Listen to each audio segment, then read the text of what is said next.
Get out of your own way, pretending you're fine when you're not. George Herbert says this, and I quote, "Dare to be true. Nothing can need a lie. A fault which needs it most grows to thereby." George Herbert says this, dare to be true. Nothing can need a lie. A fault which needs it most grows to thereby. John, a 43-year-old hardware store manager, was telling me about an upcoming visit from his parents who lived out of town. I asked if he was looking forward to seeing them. "It'll be fine," he said.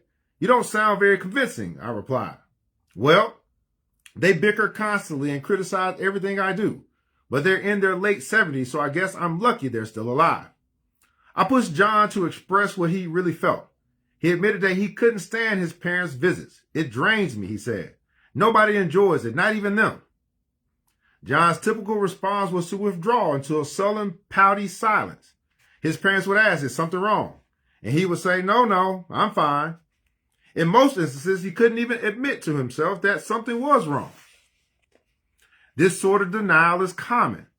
Admitting to yourself that you are upset or in pain can make you feel exposed. You fear that acknowledging a bad feeling gives it more power. The pain might get worse. You might not be able to tolerate it. In fact, the opposite is usually true. Recognizing a feeling releases pent-up tension and makes you feel better rather than worse. You might also fear that you won't be able to say, "I feel bad," without blaming someone.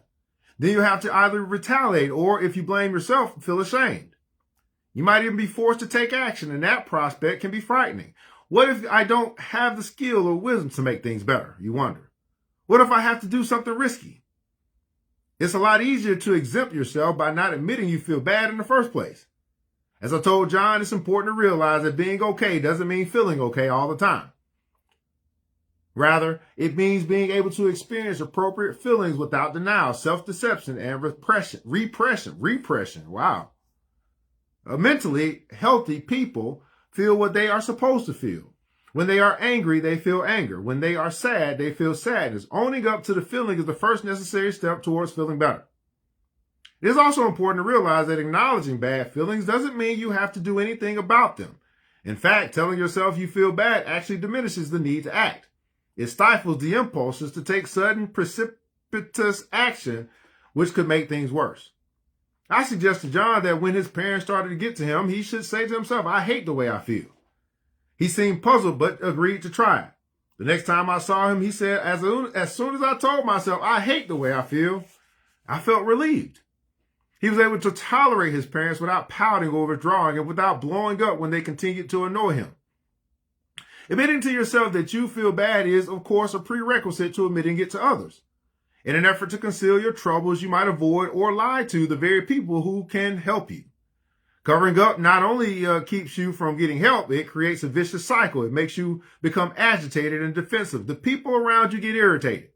Then you feel worse because you can't understand how anyone could be upset with you when you feel so bad. Admitting that you're not okay requires a leap of faith. You have to believe that the temporary discomfort of owning up to the feeling is better than the long-term consequences of repression and avoidance. That faith can give you the courage to hang in there until you can actually make things better. Here's a usable insight for today. You have to admit that you feel bad before you can feel better. You have to admit that you feel bad before you can feel better. Taking action.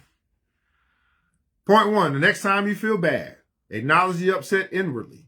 This simple act is calming and helps prevent a hasty reaction. Point 2, give the feeling a name. This makes it less threatening and more manageable. If you can name it, you can tame it. Point 3, name it as accurately as possible. "I'm upset" is okay for a start, but something like "I feel discouraged" or "I feel hopeless" is probably more precise. And point 4, if you decide to let someone else know how you feel bad, indicate exactly how bad. You can do this by saying, "It feels so bad, it makes me want to blank blank." Such examples show rather than tell about feelings, making them more understandable to others. Others will listen better and will probably offer the empathy you deserve. Wow. This is a good book. This is Pretending You're Fine When You're Not. Get Out of Your Own Way, Overcoming Self-Defeating Behavior, Practical Lessons for Conquering Procrastination, Fear, Envy, Neediness, Guilt, and More by Mark Goulston, MD, and Philip Goldberg.